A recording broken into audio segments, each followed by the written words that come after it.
уважаеми организатори, дами и господа!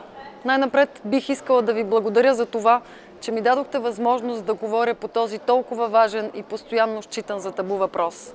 Приветствам инициативата на Българската платформа към Европейско женско лоби и на Европейското женско лоби в организирането на подобна конференция с европейско измерение по въпросите, свързани с проституцията и трафика на хора с цел сексуално насилие.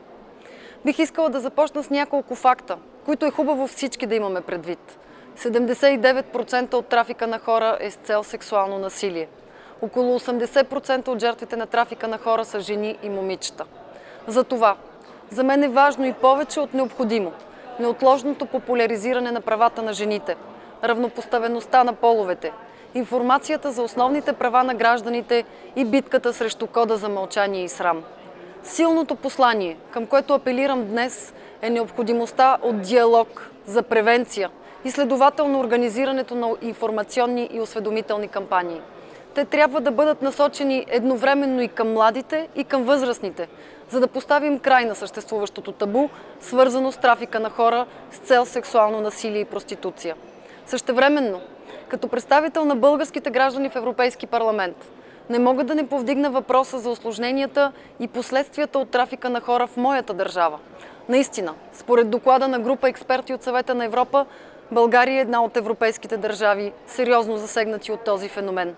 Този факт сочи, че в нашата държава, както и в цяла Европа, сме длъжни да продължим налагането на силни и доброволни публични политики за информиране и превенция, съпровождащи мерки и защита на жертвите. Съгласна съм, че борбата срещу трафика на хора и проституцията в България и в Европа трябва да премине през осведомяване и политическа воля от страна на всички, от които зависи отстраняването на този бич.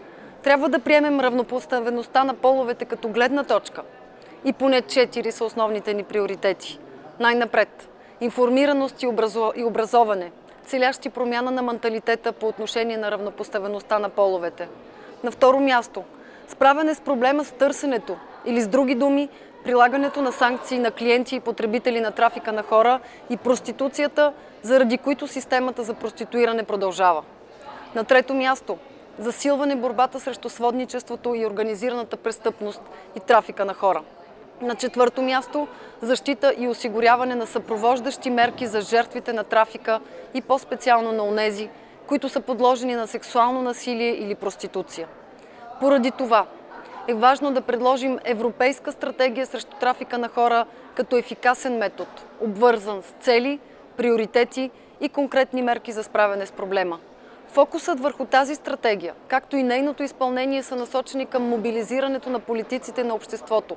И по този начин, заедно, на европейско и национално ниво, се ангажираме да работим по създаването и подсилването на общество, основано на човешката чест, общество, в което дискриминацията и насилието срещу жени, включително проституцията, трябва да бъдат премахнати.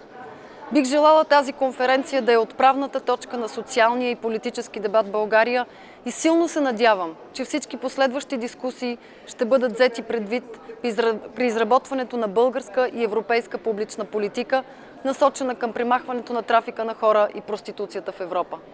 Колкото до мен, аз поемам задължението да продължа да повдигам въпроса в европейския политически дебат и в Комисията за права на жените и равенство на половете в Европейския парламент. Благодаря ви още веднъж за предоставената ми днес възможност. Пожелавам ви конструктивни дискусии. Всичко добро!